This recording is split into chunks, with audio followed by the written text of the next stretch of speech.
givrés. Les givrés. Les givrés. Si toute la glace du pôle Nord fond, est-ce qu'on aura des pieds dans l'eau?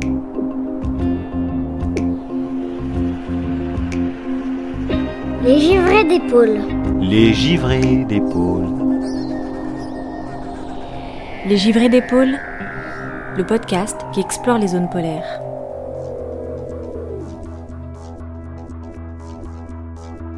Vous écoutez la seconde partie de l'épisode 5 des Givrés des pôles, avec Heidi Sevestre. Heidi Sevestre est glaciologue. Elle est née dans les Alpes. Mais en 2008, elle découvre le Svalbard, un archipel norvégien situé à 1000 km du pôle Nord. Dans la première partie de cet épisode, elle nous racontait ce lieu unique, sa première rencontre avec les zones polaires, l'immensité des glaciers environnants et cette lumière si particulière. Il y a un an, Heidi est repartie au Svalbard dans le cadre de l'expédition scientifique Climate Sentinels, les sentinelles du climat. Une expédition faite d'une équipe 100% féminine. Pendant un mois, avec ses 3 collègues, elles vont parcourir plus de 450 km en ski en tirant une poulka chargée d'équipements. Pour souffrir un peu plus, dit-elle en souriant. Mais surtout pour être le plus propre possible, c'est-à-dire avoir le moins d'impact, être neutre en termes d'émissions de carbone. Pendant leur périple, elles vont récolter près d'une centaine d'échantillons de neige pour analyser la pollution atmosphérique qui impacte sévèrement cette région du monde. Si vous ne l'avez pas déjà fait, je vous invite à écouter la première partie de cet épisode. Dans cette seconde partie, on reste dans les traces de ski d'Heidi. Pendant cette expédition, tout ne se passe pas exactement comme prévu. Sur le terrain, les scientifiques doivent faire face à des conditions météo particulièrement difficiles. On voyait pas d'issue en fait à ces conditions horribles, surtout par rapport au campement. Ce qui est très dangereux, c'est qu'en fait, le Svalbard, il n'y a pas d'arbres. C'est pas comme si on pouvait planter ses tentes derrière un obstacle pour se protéger du vent. T'es tout le temps exposé au vent. Et nos amis, nos fameux météorologues, nous avaient prévenu des jours en avance qu'il y avait la plus grosse tempête qui était en train d'arriver, un truc qui n'avait jamais été mesuré. Et là, on s'est dit, waouh, ok. Donc là, c'est vraiment du sérieux. Qu'est-ce qu'on va faire pour qu'on ne perde pas nos tentes pendant la nuit? Parce que les tentes, même si t'es dedans, peuvent se faire arracher par le vent. Et en fait, un peu en rigolant, j'avais dit, de toute façon, il n'y a plus qu'à s'enterrer dans ce cas-là. Et en fait, Silja, norvégienne, qualifiée guide arctique, m'a dit, mais non, mais c'est exactement ce qu'on va faire. On va devoir s'enterrer dans la neige parce qu'on n'a pas le choix.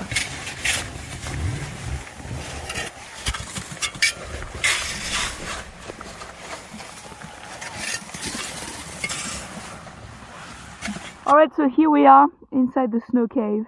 So we basically dug like a central alley with the door, and in order to make a little roof we're using our skis and snow poles, and we've made little shelves on the sides to be able to have all our equipment there.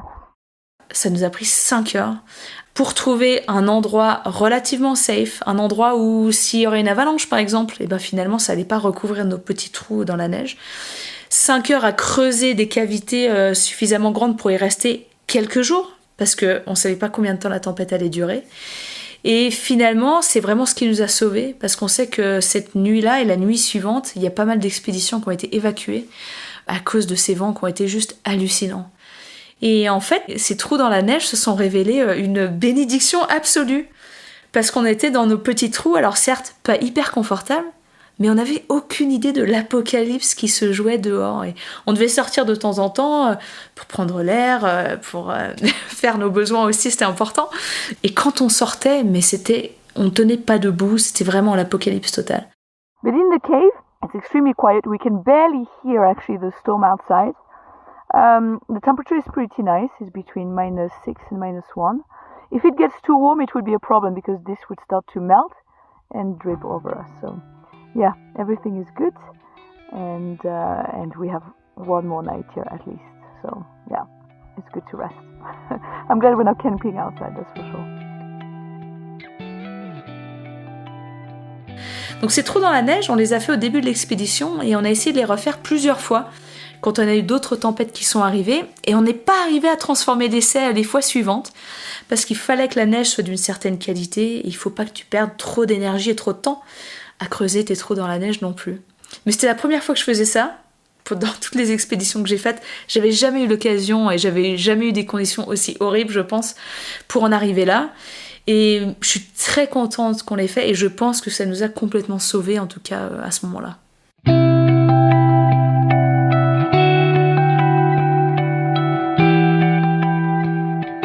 Camper au Svalbard, ce n'est pas quelque chose à prendre à la légère. Après une journée d'effort à ski, on ne trouve ni arbre où s'abriter, ni refuge où passer la nuit sereinement. Dans cette région du monde, outre le vent, le froid, les crevasses et la banquise, il y a un autre danger avec lequel il faut composer, car on pénètre sur le territoire de l'ours polaire.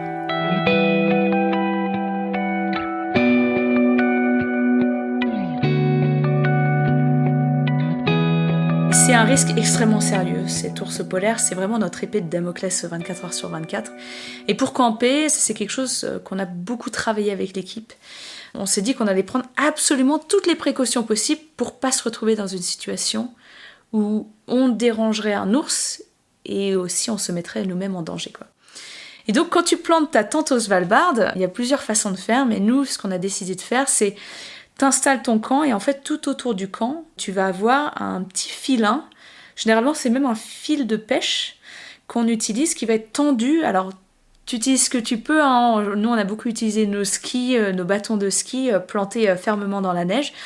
Et ce câble, ce filin que tu plantes autour de ton campement, va en fait être accroché à des sortes de petits explosifs, des sortes de mini-grenades, où si quelque chose franchit ce câble, ça va dégoupiller ces petits explosifs qui vont exploser, faire une détonation, qui vont pas forcément faire peur un éventuel ours polaire, mais au moins qui vont réveiller l'équipe. Et ça, c'est ce qu'on appelle le tripwire, ou le snöblublus, en norvégien. Et c'est en fait la protection numéro 1 par rapport aux ours polaires, c'est ce qu'on recommande. C'est vraiment la protection de base quand tu campes. So as you can see now, the tripwire has been installed all around camp. We have 4 poles, so one behind here, one there, with 2 different heights, which is great because we've seen polar bears. Oh, we've been told that polar bears can crawl under these wires. Crois-moi, quand t'es dans ta petite tente au milieu de nulle part et que tu sais qu'il y a des ours polaires dans les environs, tu dors pas tranquille. Parce que souvent, ce snöblublus ne marche pas quand il fait trop froid, quand il fait trop chaud, quand il y a trop de vent, quand il n'y a pas assez de vent. En fait, tu sais jamais quand est-ce qu'il va marcher et donc tu peux jamais vraiment compter dessus.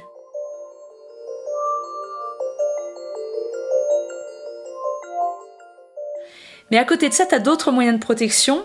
Alors quand on est au camp, on a toujours par exemple un fusil, c'est obligatoire, un fusil qui est préchargé pour pouvoir l'utiliser très rapidement. On a aussi un pistolet qui tire des fusées qui elles aussi font du bruit, là pour faire peur à l'ours polaire. Mais la meilleure protection et de loin, c'est de faire des gardes, des tours de garde pendant la nuit. Et dès le début de l'expédition, j'avais dit à mon équipe, écoutez, il n'y a pas moyen, pendant 1 mois on fait des gardes la nuit, quitte à pas dormir pendant 1 mois, tout le temps il faut qu'il y ait une de nous qui soit éveillée. Toutes les 2 heures, on fera une relève, mais il faut absolument qu'il y ait quelqu'un qui soit toujours réveillé pour surveiller le camp. C'est le meilleur moyen, finalement, de surveiller les ours. Et crois-moi, au bout d'une semaine d'expédition où on dormait pas tellement que les conditions étaient horribles, on a assez vite changé de stratégie. On a décidé d'éviter à tout prix de camper dans des endroits où on savait qu'il y aurait des ours, c'est-à-dire au bord des fjords. On a décidé aussi d'utiliser des cabanes de trappeurs s'il y en avait. Il n'y en a pas énormément au Svalbard, mais on a pu en trouver quelques-unes, pour essayer de minimiser finalement cette exposition aux ours polaires. Bon, ça nous a pas toujours souri, finalement, cette stratégie, mais je pense qu'on a évité pas mal de problèmes.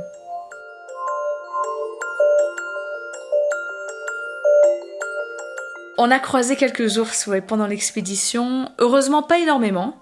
Je pense que tous les ours polaires étaient sur la côte est, là où il y avait beaucoup de banquises. Nous, on était côte ouest du Svalbard.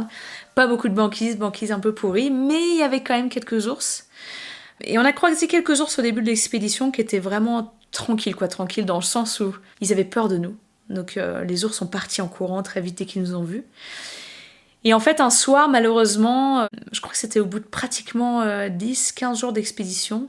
Donc là, on a quand même bien entamé, on est quand même bien fatigué.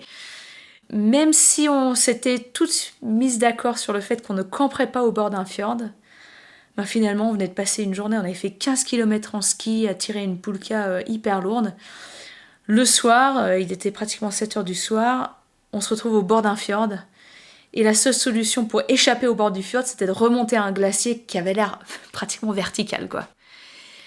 Petit débat dans l'équipe, qu'est-ce qu'on fait ? Est-ce qu'on fait une exception et on décide de dormir là, dormir au bord du fjord, ou est-ce qu'on se tanne et on se dit bon allez, on se remonte les manches et on remonte le glacier pour éviter de camper au cœur de la niche écologique des ours polaires. Évidemment, tout le monde s'est mis d'accord pour camper au bord du fjord parce qu'on était trop fatigués. Et le campement était somptueux, j'avoue, quoi. C'était idyllique. T'as de la banquise infinie autour de toi. On avait le glacier juste derrière nous. On installe le camp, on installe le tripwire. On se prépare à aller se coucher. Le fusil est chargé, le pistolet est préparé. Et là, c'était à partir du moment où on avait décidé de ne plus faire de garde pour les ours. Parce qu'on devenait beaucoup trop fatigués.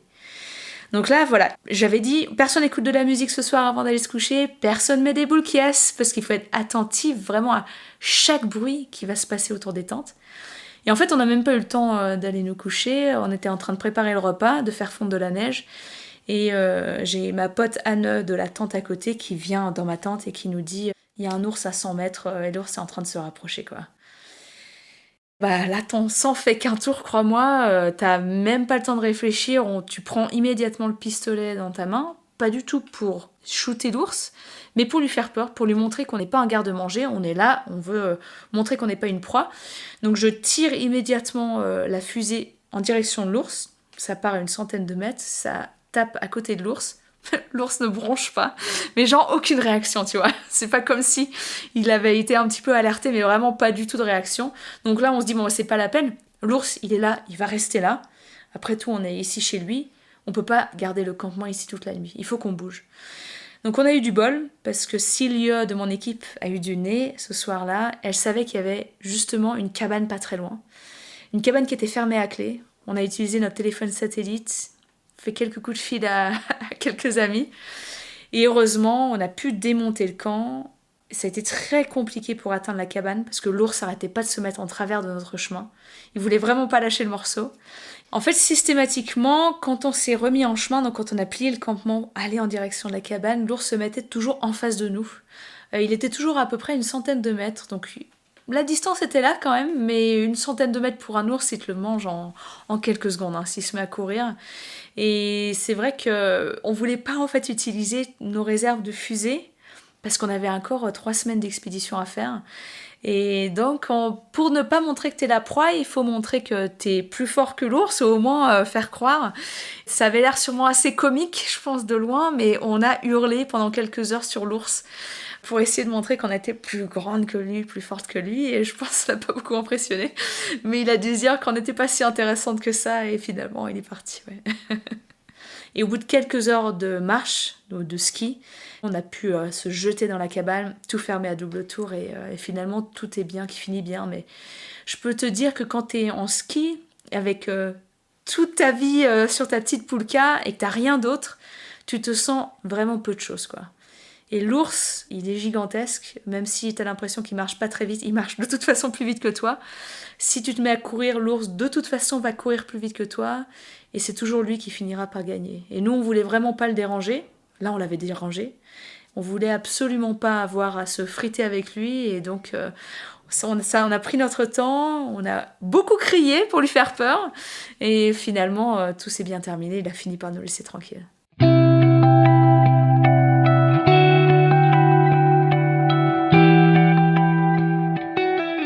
Après un mois d'expédition et 450 km parcourus, les 4 scientifiques ont prélevé près d'une centaine d'échantillons de neige qui ont ensuite été envoyés à une université aux États-Unis. C'est là où est Alia, donc qui fait partie de l'équipe, notre collègue à Western Washington University. Et Alia va commencer à analyser les échantillons dans quelques mois. Là, elle est en train de rassembler une petite armée d'étudiants en master pour faire tout ce travail de laboratoire. Et ce qu'on va chercher avec les analyses qu'on va mettre en place, c'est deux choses.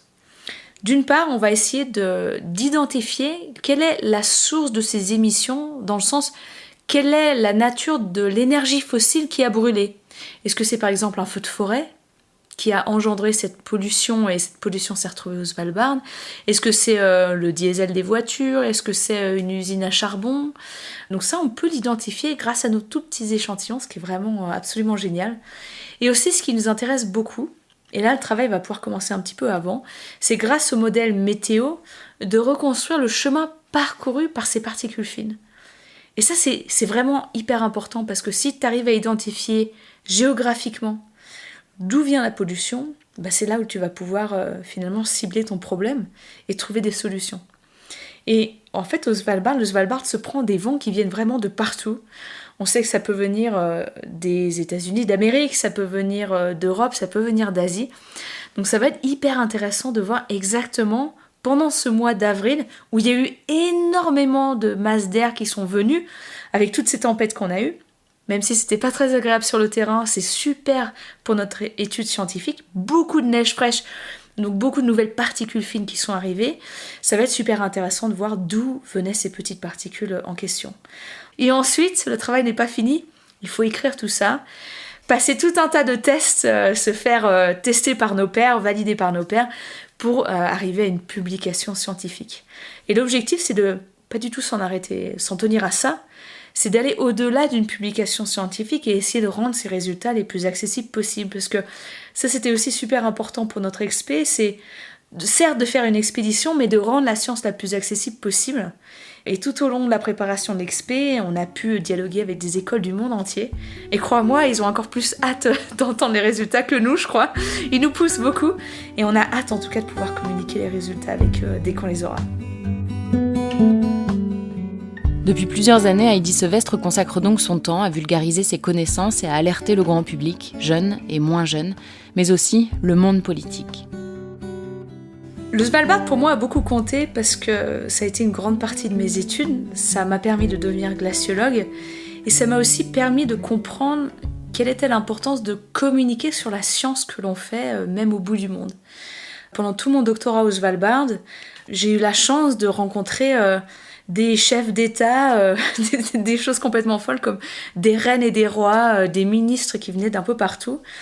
Et finalement, j'ai eu un déclic en étant là-bas, en disant mais finalement, si on ne fait que publier des articles scientifiques dans des journaux scientifiques, personne n'aura accès à cette science-là et personne n'aura envie d'agir pour l'Arctique, n'aura envie d'agir pour ces régions polaires, pour combattre ce dérèglement climatique. À ce moment-là, je venais de finir mon doctorat en glaciologie, j'avais pas envie de lâcher le domaine académique d'aussitôt. J'ai enchaîné avec un postdoc en glaciologie, pendant lequel j'étais pas vraiment heureuse. Parce que je crois que j'avais compris là où était ma plus grande passion, là où je savais, où j'espérais du moins pouvoir faire la plus grande différence, c'était dans ce domaine de ce qu'on appelle la politique scientifique et la communication scientifique.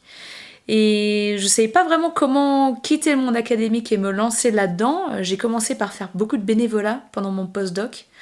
Et ensuite, quand mon postdoc est arrivé à sa fin, j'ai décidé finalement de prendre au moins une année pour voir ce qui se passait de l'autre côté du rideau. Comment est-ce que notre science, elle est communiquée aux chefs d'État, au gouvernement, au Parlement, aux sénateurs? Comment ça se passe?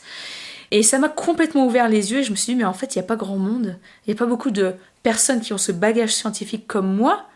Peut-être cette expérience, cette intégrité, cette expérience de terrain qui peuvent ensuite aller voir ces personnes-là de très haut niveau qui, eux, peuvent prendre des décisions hyper importantes. Et aujourd'hui, j'ai la chance de pouvoir travailler pour 2 organismes. Je travaille pour une ONG américaine qui s'appelle la ICCI, la International Cryosphere Climate Initiative. Et donc avec eux, ce qu'on fait, c'est beaucoup de briefings auprès du gouvernement, de briefings scientifiques. Et je travaille aussi pour un des groupes de travail du Conseil de l'Arctique qui s'appelle AMAP. Et avec AMAP, ce qu'on fait, c'est qu'on coordonne toute la science sur le dérèglement climatique dans l'Arctique.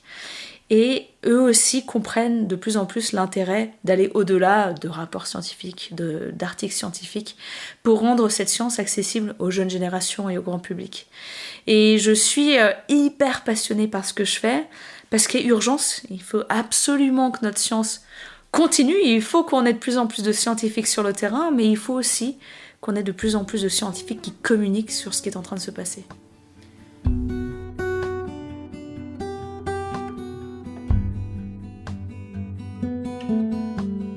Tu sais, si nous, les scientifiques, avons la chance d'avoir les pieds sur le terrain, d'avoir la chance de savoir à quoi ça ressemble un glacier qui se désintègre, un glacier qui disparaît, si nous, on lâche le morceau, mais finalement, qui sera là pour aller défendre le Svalbard, aller défendre ces glaciers?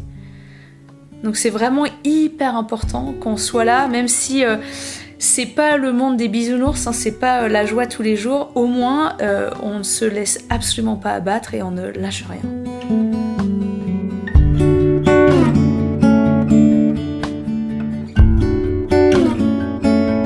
Je pense qu'aujourd'hui, si on a pris autant de retard dans la lutte contre le dérèglement climatique, c'est aussi en partie parce que la science n'est pas accessible, parce que la science n'est pas comprise. Et on a de la chance au niveau international d'avoir ce groupe d'experts qui s'appelle le GIEC, qui, à intervalles réguliers, publie un énorme rapport. On en parle souvent, les rapports du GIEC, pour faire un peu un état des lieux sur le dérèglement climatique. Et le GIEC, c'est quoi? C'est un groupe d'experts internationaux sur le climat. Il y a à peu près 1000 scientifiques qui font partie du GIEC. Et le GIEC ne produit pas de nouvelles sciences, mais en fait fait une compilation de tout ce qui a été publié jusqu'à une certaine date. Et ces rapports sont extrêmement importants, parce que donc ils font un état des lieux sur là où on en est, mais surtout, ils travaillent sur des projections pour essayer de, avec toutes les données qu'on a aujourd'hui, essayer de dessiner finalement l'avenir dans ce réchauffement climatique. Et c'est un travail extrêmement complexe, évidemment, de savoir déjà là où on en est aujourd'hui, là où on est en train d'aller, pour pouvoir, du mieux possible, alerter les gouvernements, alerter le grand public, les jeunes générations, pour se préparer à ce qui se passe, et tout faire pour éviter les pires conséquences du dérèglement climatique. Moi j'ai de la chance, j'ai eu certaines de mes études qui sont dans les rapports du GIEC. C'est un travail absolument monumental ce qu'ils font, mais on a besoin justement d'avoir cette sorte de pilier qui est publié à intervalles réguliers, quelque chose qui est reconnu par les gouvernements du monde entier. Ce qui nous montre, c'est qu'on est en train de se mettre complètement dans le rouge aujourd'hui. Aujourd'hui, on est en train de suivre la trajectoire du pire scénario en termes d'émissions de gaz à effet de serre. C'est-à-dire que, certes, le Covid l'année dernière a peut-être réduit nos émissions de gaz à effet de serre, mais le CO2 dans l'atmosphère continue à augmenter. Maintenant, on est dans une relance de l'économie après le Covid, et tous ces plans de relance, finalement, sont en train de catapulter nos émissions de gaz à effet de serre encore plus que ce qui était prévu. Et malgré tout ça, il ne faut pas perdre de vue qu'il ne faut absolument pas dépasser certains seuils de température pour éviter les pires conséquences du dérèglement climatique. C'est pour ça qu'il y a des grands accords internationaux comme l'accord de Paris, qui a été signé en 2015. L'accord de Paris qui nous dit qu'il faut rester sous les 1,5 degrés pour éviter les pires conséquences du dérèglement climatique. Et ce que nous montre le GIEC aujourd'hui, c'est qu'on n'est absolument pas sur la bonne trajectoire pour rester sous les 1,5 degrés. Et plus on attend, plus ça va être difficile, plus ça va être cher et plus ça va creuser les inégalités sur Terre. Donc aujourd'hui, on n'a vraiment pas le choix, il faut tout faire pour agir. Il n'est pas trop tard pour agir, on n'est pas encore à ces 1,5 degrés. Aujourd'hui, on a gagné à peu près 1,1 degré depuis les années 1880, depuis l'ère pré-industrielle. Donc on a une toute petite marge d'action, mais c'est 1,5 degré. Là, on est en train de courir pour y aller le plus vite possible. Et une fois qu'on les aura franchis, malheureusement, on aura des conséquences irréversibles qu'on ne pourra plus arrêter, de déstabilisation du climat, de déstabilisation des calottes polaires, etc., etc. Donc ce dérèglement climatique devient de plus en plus sérieux. Là, on a bien vu cette année, on a eu des derniers mois assez apocalyptiques, il faut le dire. La situation est très compliquée. on n'est qu'à 1,1 degré. Notre trajectoire aujourd'hui, elle nous amène vers les 3-4 degrés d'ici la fin du siècle. Donc il faut agir le plus vite possible.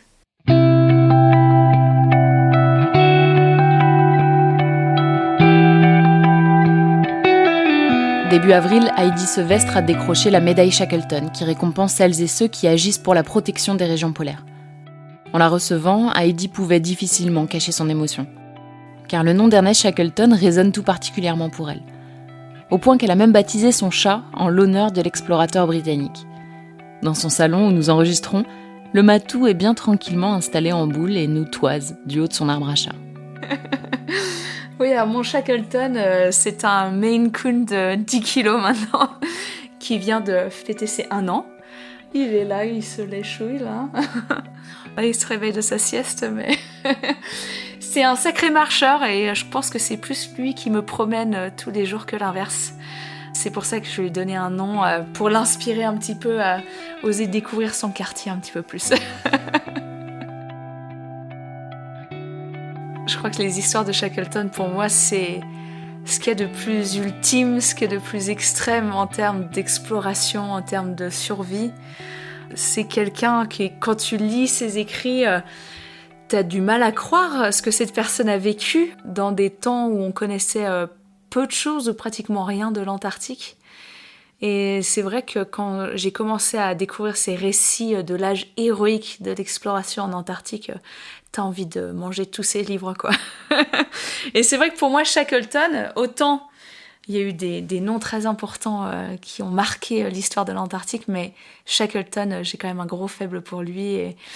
Et en termes de leadership et en termes de survie, ouais, c'est quelqu'un qui compte beaucoup pour moi, c'est sûr. Plus de 100 ans après Ernest Shackleton, Heidi Sevestre fait elle aussi preuve de courage et de persévérance. Elle ne semble jamais perdre espoir malgré les sombres nouvelles qu'elle partage. C'est vrai que mon travail aujourd'hui a des aspects un peu frustrants par moments. J'ai cette chance en tout cas d'avoir l'occasion d'amener cette science à des gouvernements, à des chefs d'État, à des sénateurs et de leur montrer très clairement voilà ce qui est en train de se passer aujourd'hui. Voilà ce qui se passe si l'on n'agit pas aujourd'hui. Voilà ce qui va se passer en Suède, voilà ce qui va se passer au Canada, au Royaume-Uni. Et en fait, à chaque fois qu'on fait ces briefings-là, la réaction que l'on a des gens qui sont en face de nous, vraiment, c'est une réaction de choc et d'horreur quand on leur montre ce qui est en train de se passer. Alors que ça fait plus de 30 ans qu'il y a des rapports du GIEC qui sont publiés. C'est pas comme si cette science, elle était vraiment verrouillée à double tour, qu'elle était vraiment difficile d'accès. Du moins, les gouvernements ont vraiment accès à ce genre d'informations, mais avance à petits pas ou avance à reculons et rien ne bouge. Et c'est vraiment la sensation que j'ai aujourd'hui, c'est que quand tu regardes les gouvernements du monde entier, vraiment quels qu'ils soient, c'est vraiment des petits pas. Les choses n'avancent pas du tout, mais pas du tout assez vite. Ou même parfois pas du tout dans la bonne direction. Alors que je pense qu'ils ne fonctionnent pas sur les mêmes échelles de temps. Pour eux, les échéances, c'est évidemment la prochaine élection. Et pour nous, la prochaine échéance, c'est le prochain 10e de degré qu'on risque de gagner, qui risque d'arriver encore plus tôt, mais ça, ils ne le voient pas. Et c'est vrai que je t'assure qu'aujourd'hui, nous les scientifiques, on ne sait pas comment prendre ça, on ne sait pas comment communiquer cette urgence absolue, cette catastrophe globale qui est en train de se passer. On n'arrive pas à utiliser des mots assez forts, j'ai l'impression, des images assez puissantes, alors qu'on leur explique très clairement ce qui est en train de se passer. Et ça, c'est ce qu'on voit au niveau des gouvernements. Mais après, on voit l'opposé total quand on s'adresse aux jeunes générations, quand on s'adresse au grand public. Là, ce qu'on voit, c'est pour nous une bouffée d'espoir énorme, c'est-à-dire qu'on voit que ça bouillonne dans tous les sens, ça bouillonne au niveau des solutions. On voit que les gens comprennent qu'il y a un problème au niveau de l'énergie. Le problème principal, ce sont les énergies fossiles dont il faut se débarrasser le plus vite possible. Il y a des solutions qui émergent de partout. Il y a un besoin de changement. On sait que le dérèglement climatique, c'est une des préoccupations principales des Français notamment. Et on sait que la population veut que ça change. Et quand on regarde ce qui se passe au niveau du gouvernement, il y a une déconnexion totale. Donc aujourd'hui, il y a ceux qui veulent changer les choses et ceux qui peuvent changer les choses. Et malheureusement, les deux sont complètement séparés. Et moi, je continue à avoir l'espoir que la science va pouvoir aider les jeunes générations, aider le grand public et aider les gouvernements à réagir. Mais pour l'instant, on a vraiment du mal à communiquer de façon suffisamment forte ce qui est en train de se passer. Et on essaye, crois-moi, on lâche rien. C'est pas facile, mais on lâche rien.